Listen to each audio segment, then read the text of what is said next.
Hi there, thanks for joining me. The title of this video is What is the connection that binds us? So we're going to be exploring the connection that binds us, but before we do that, we need to be discussing what are the differences between us, because the reality is that there are differences between us, and this is clearly highlighted in society. It's clearly highlighted in, for example, social media.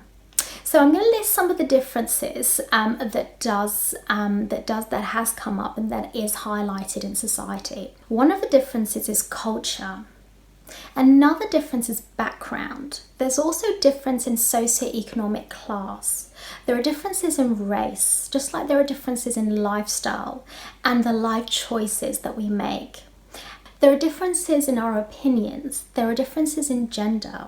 There are differences quite clearly highlighted when we have labels for things. So this could be labels as in just names, names for ourselves, but names for other things, labels for mental health disorders. There are so many labels, and the more labels we have for things, the more divided things are, the more separated things are. Because what we want to do as humans, we want to put things in categories, because life is very confusing, things are very confusing, and we need to be able to order things and put things in structures in order for us to understand things. But what labels do is that it really does separate us more and more, and it does divide us more and more. Just like the highlighting of differences, the more society highlights the differences between us, the more divided we are. And we really have to be asking whether we do want to be divided.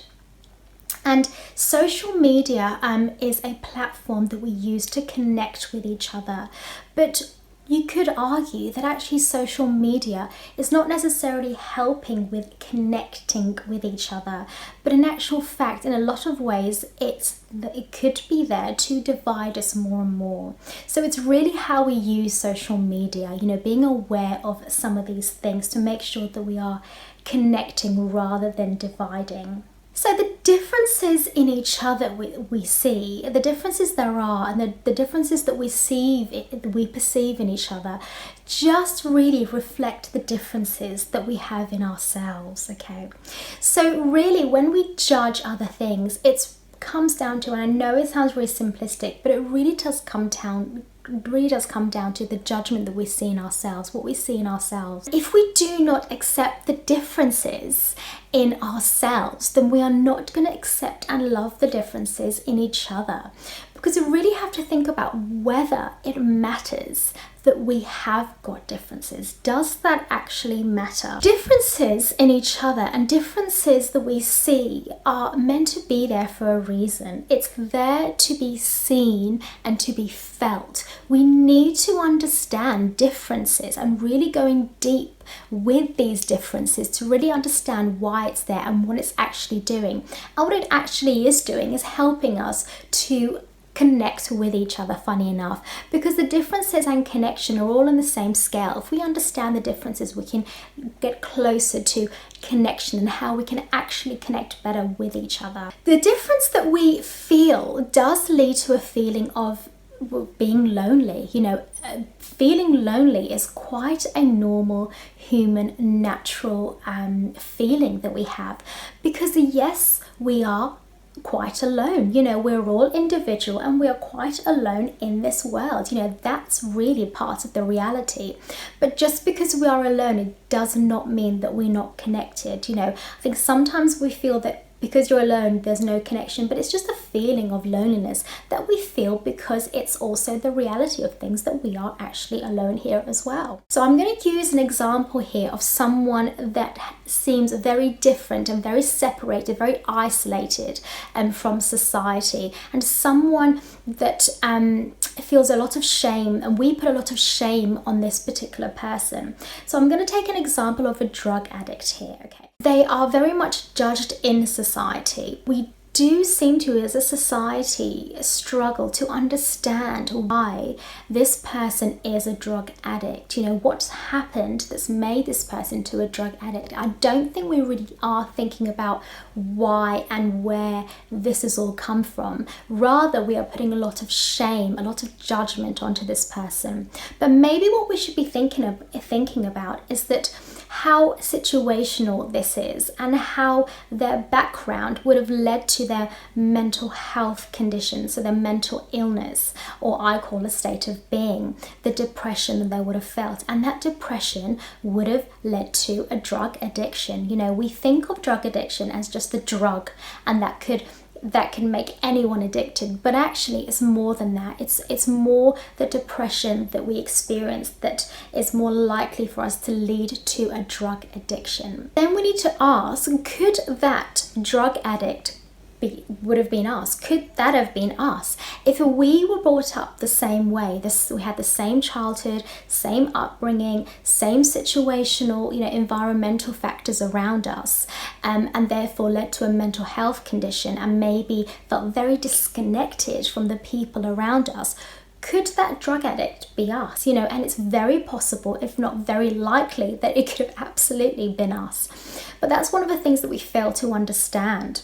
So thinking about that, could we put more understanding and compassion for this drug addict, knowing that that drug addict could have easily been us, and that actually knowing that a very unlucky, unfortunate environment could very much lead to that. There is such thing as luck, and there is such thing as unfortunate circumstances. So instead of putting blame and shame onto this drug addict, could we be understanding, and could we be using compassion and empathy, knowing that we could have been that drug addict ourselves? Because we really do have a shame culture problem here. There's a lot of shame in our culture, in our society, that again leads to more division.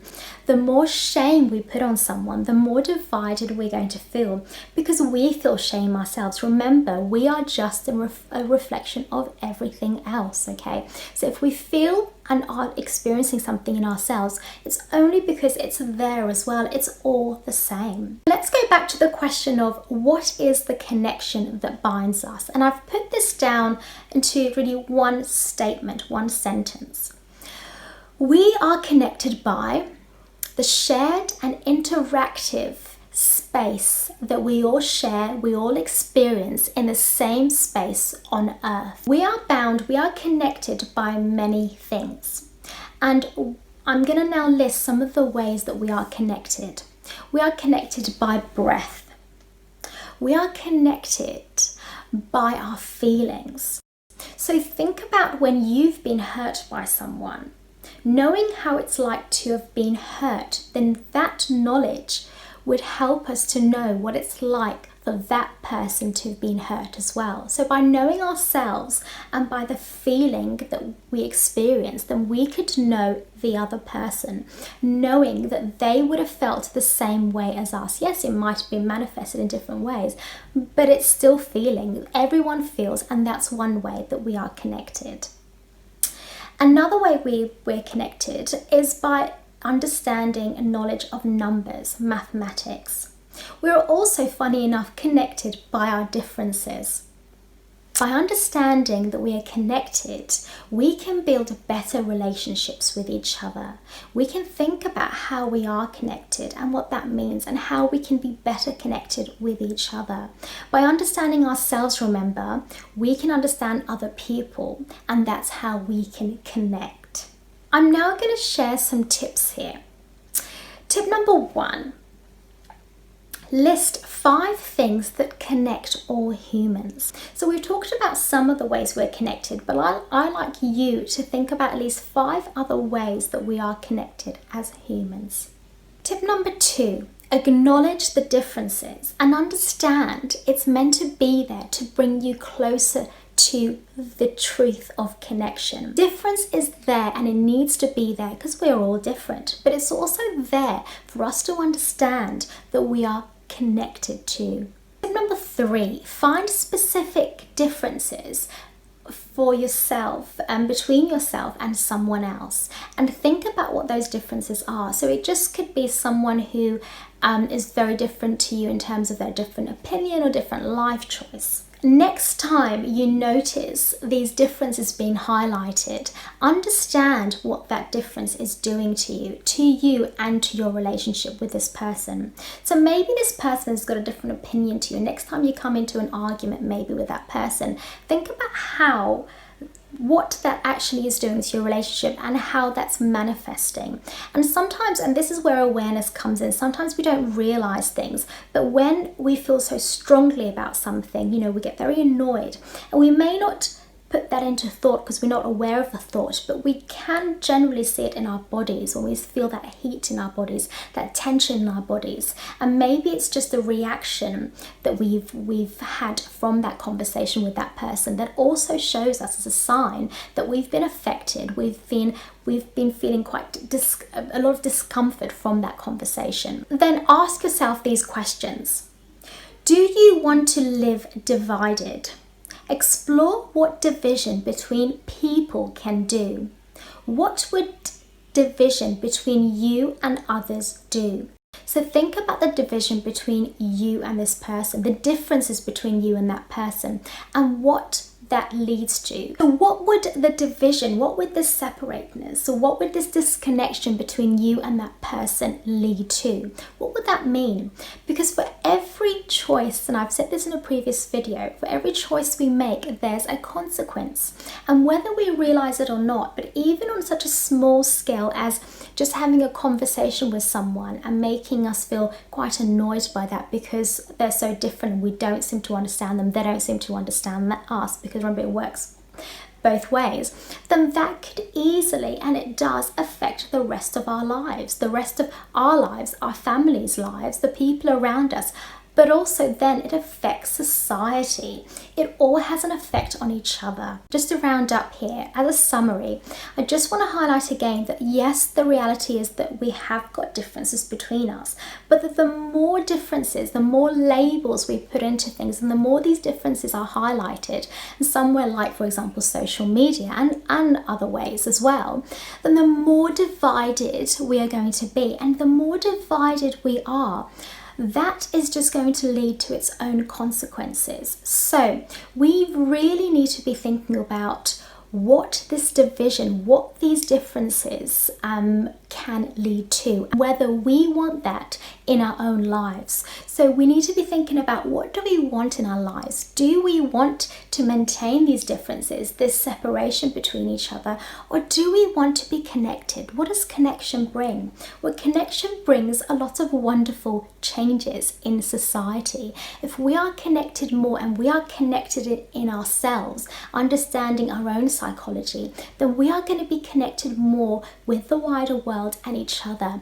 And building relationships is the cornerstone, is very significant in having a better quality society. So we need to be thinking about how we can connect and what division can actually lead to, and really thinking about what the difference is there to help us see in order to be able to connect with each other. Remember, difference is there for a reason, and it's there to be looked at and explored in order for us to learn how to connect better with each other.